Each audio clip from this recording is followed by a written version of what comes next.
বেশিরভাগ লোক তার যে রোগ সে জানেই না, পরে আস্তে আস্তে তার ডায়াবেটিস হয়, প্রেশার হয়, বা কারো স্ট্রোক করে বলতে পারে না কেন করছে, বা চোখ নষ্ট হয়েছে কেন নষ্ট হয়ে গেছে, তারপর যে দেখে যে সে ডায়াবেটিসের কারণে চোখ নষ্ট হয়েছে, কিন্তু ও আগে জানতোই না যে ও ডায়াবেটিস। ব্যাপারটা বুঝতে পারছেন? এরকম হয়।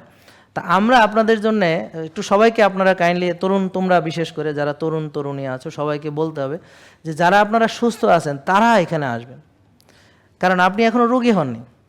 এখন আপনি যদি আসেন তাহলে কি সুবিধা হবে ভাই? একজনের পা পচে যাইতেছে, আরেকজনের আঙ্গুল কেটে ফেলতে আছে, আরেকজনের ওই যে এক বোন বললো না ওর স্বামীর পা রিপিটেডলি পচে যাচ্ছে, এই যে চেয়ারম্যান সাহেবেরও তো পা দেখলেন না, হাঁটতে কষ্ট হচ্ছে, এদিকে পচে যাচ্ছে।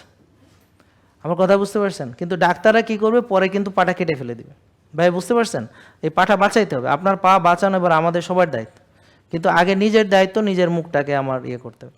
এখন আপনি ওই পর্যায়ে গেলে এটা থেকে রিটার্ন করা অনেক কষ্ট, কিন্তু যে এখনও রোগী হয় নাই তার জন্য সহজ।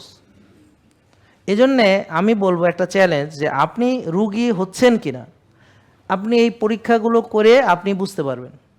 তাহলে প্রথমে বুঝতে পারবেন যে আমি যদি নষ্ট খাই তাহলে আমি রোগী হব, ব্যায়াম না করি রোগী হব, টেনশন করি রাত জাগে, এগুলো দিয়ে আমি একটা ধারণা করতে পারবো।